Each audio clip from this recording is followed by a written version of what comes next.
Ya, kita sambung sedikit lagi. Jadi Ibnu Abbas radhiyallahu ta'ala anhu menulis ayat itu di atas helai kertas dan ditampalnya di atas dahi. Dengan izin Allah, pesakit tersebut sembuh. Di sini menunjukkan bahwa Al-Quran itu ubat. Jadi tuan-tuan, dia bukan saja ubat untuk penyakit batin, dia juga penyakit zahir, dia juga merupakan ubat untuk penyakit batin. Persoalan dia, dulu sahabat buat, mereka tu dekat dengan Rasulullah, kita sekarang dah jauh.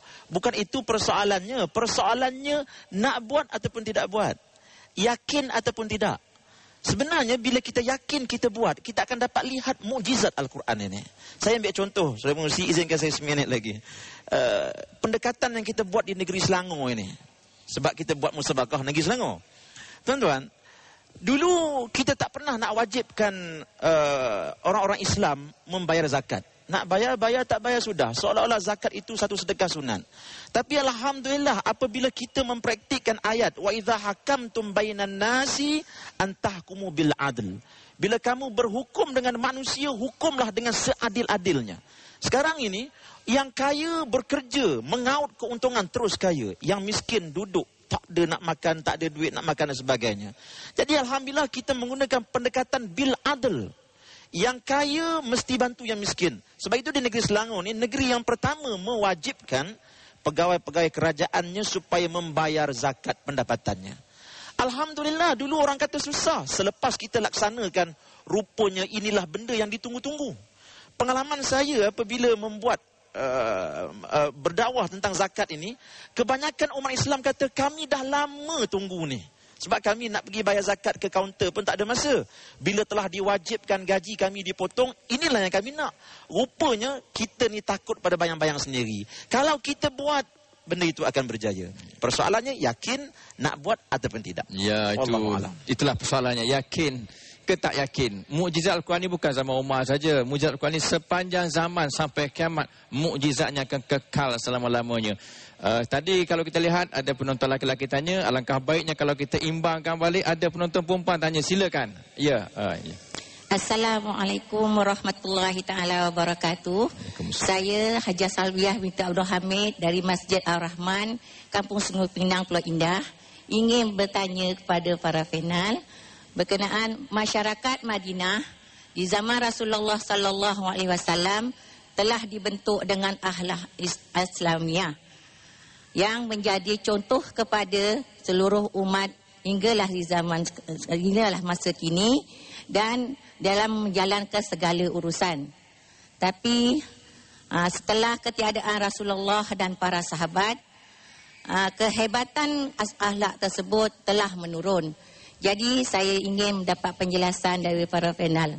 Terima kasih Hajah. Itu soalan cukup padat, jelas Ustaz. Kenapa zaman sekarang ada Al-Quran tapi akhlaknya menurun? Zaman Nabi ada Al-Quran sama juga tapi akhlaknya hebat. Apa masalahnya Ustaz? Silakan. Ya, kita lihat, kita tak bolehlah nak kata zaman Rasulullah hebat, akhlak manusia pada ketika itu hebat kerana mereka mengamalkan Al-Quran. Jadi mana-mana generasi yang tidak mengamalkan Al-Quran, menghijrahkan dirinya dari Al-Quran, generasi itu akan punah dan ranam. Tidak kira generasi mana pun. Cuba kita lihat generasi para sahabat.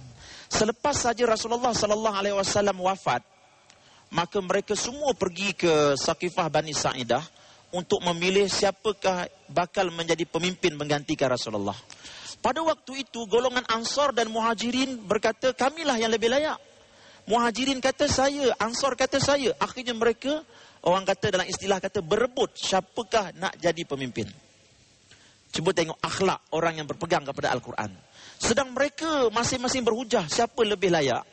Tiba-tiba Sayyidina Abu Bakar radhiyallahu ta'ala anhu datang membacakan sepotong hadis. Hadis itu ada 3 perkataan aja. Al-umara'u min Quraisy. Rasulullah sebut pemimpin itu mesti daripada kalangan orang Quraisy pada waktu itu. Para sahabat yang sedang berdebat menuntut hak untuk menjadi pemimpin, bila dengar hadis yang 3 perkataan ini, terus mereka sujud kepada Allah. Masya Allah, kami tak tahu ada hadis ni. Lihat, mengapa mereka buat begitu? Kerana mereka berpegang kepada ayat Al-Quranul Karim. apabila kamu berselisih paham, maka hendaklah kamu jadikan Allah dan Rasul itu sebagai hakimnya. Sekarang telah datang hadis Rasulullah sebagai hakim untuk menyelesaikan masalah ini. Lalu mereka setuju untuk memilih Quraisy menjadi pengganti kepada Rasulullah. Sebab itu terlantiknya Sayyidina Abu Bakar. Namun sekarang ini kita tengok dari segi akhlak, Masya Allah. Bukan saja sekarang ni tuan-tuan. Selepas saja Rasulullah wafat pada zaman Sayyidina Utsman umpamanya. Apabila umat Islam tidak berpegang kepada Al-Quran, tengok berlaku pergaduhan, berlaku perbalahan di kalangan para sahabat sendiri. Coba kita lihat pada zaman Sayyidina Utsman.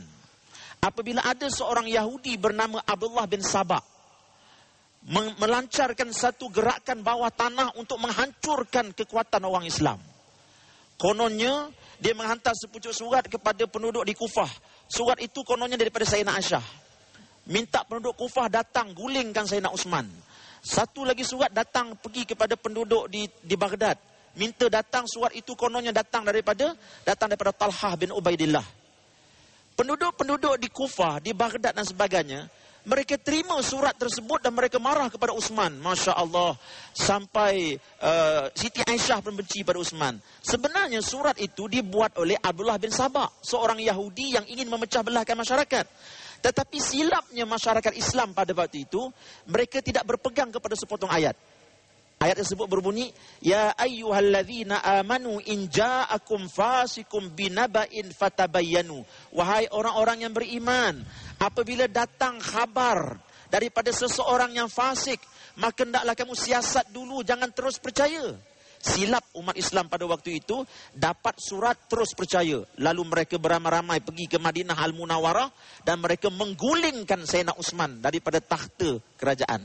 Sehingga Sayyidina Utsman terbunuh. Semuanya berpunca daripada tidak mengamalkan ayat, siasat mana-mana berita yang kita dapat. Lihat, satu ayat kita tinggalkan membawa bencana kepada umat Islam sampai kepada hari ini. Tetapi satu ayat kita amalkan akan membawa kebahagiaan kepada kita. Cuba tengok dalam konteks ayat wa atau zakah tadi tu. Kita baru saja melaksanakan wa atau zakah. Kita lihat bagaimana kekuatan zakat ini berjaya menghancurkan virus kemiskinan. Bila kemiskinan itu dihancurkan, kita lihat jenayah dapat dikurangkan, kita dapat jadi insan yang bertamadun. Itu baru wa atau zakah. Bagaimana dengan ayat-ayat yang lain kalau kita amalkan? InsyaAllah Ustaz, kita pakai amalah mana-mana yang boleh. Tuan-tuan dan puan, serangkap pantun daripada saya, buah durian, buah nangka. Jumpa lagi seketika.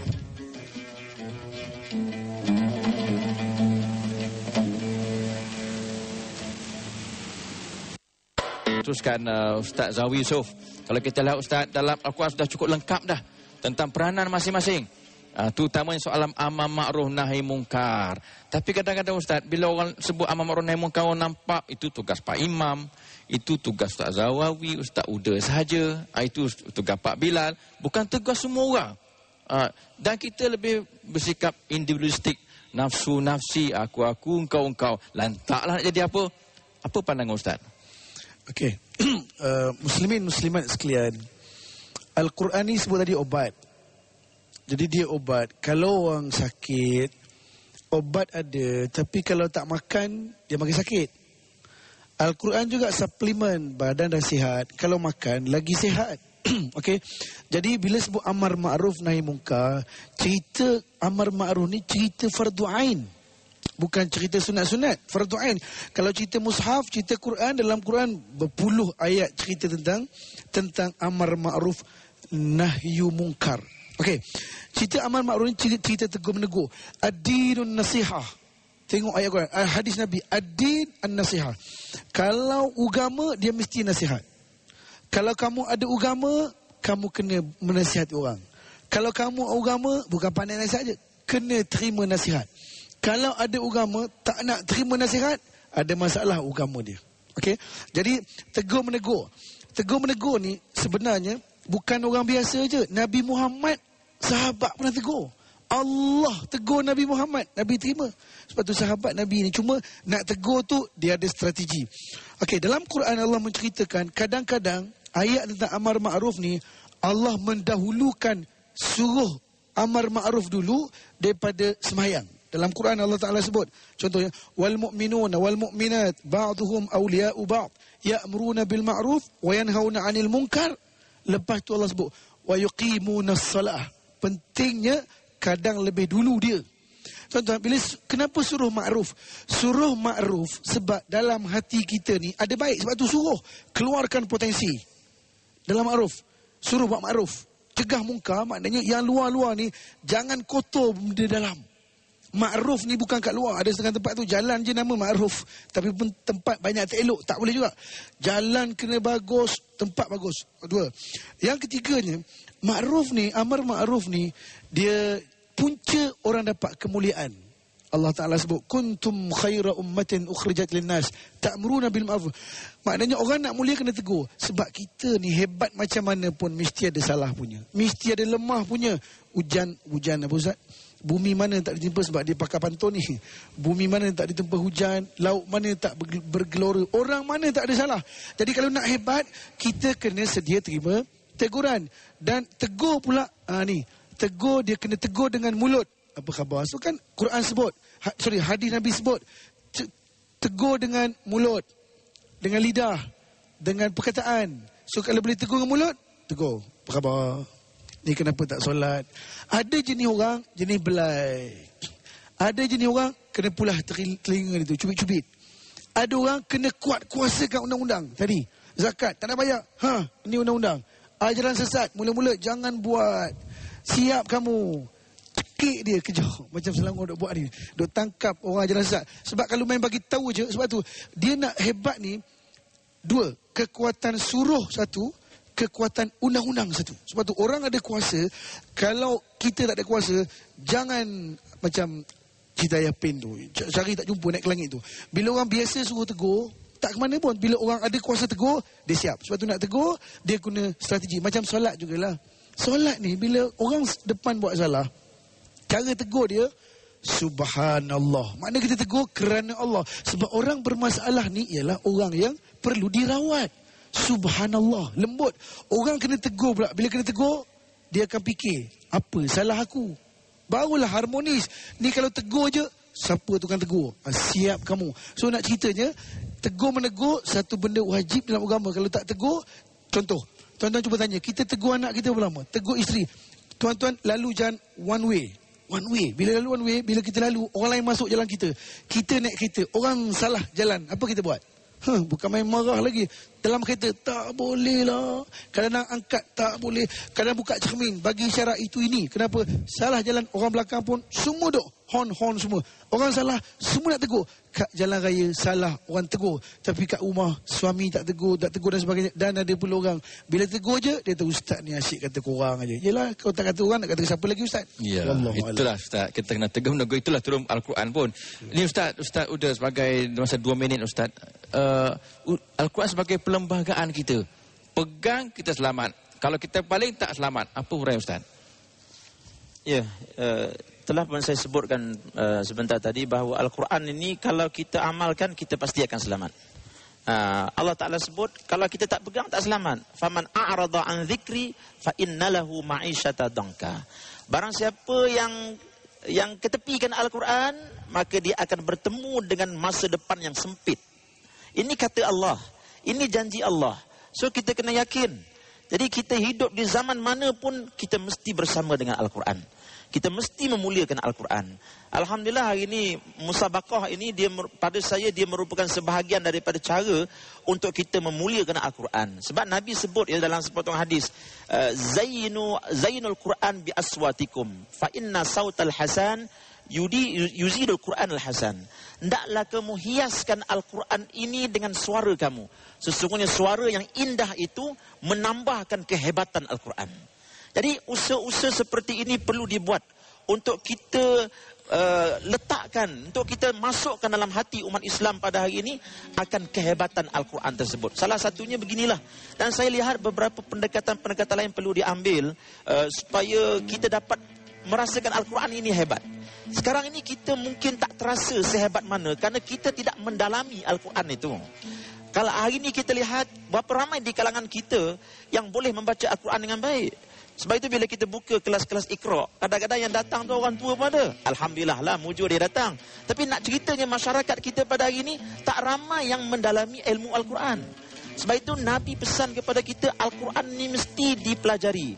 khairukum man ta'allama al-Qur'ana wa 'allamahu. Sebaik-baik kamu ialah orang yang mempelajari Al-Quran, lepas tu ajarkan ilmu Quran itu kepada orang ramai. Sebab Al-Quran ini kalau tidak dipelajari, nanti dia akan difahami dengan fahaman yang sempit.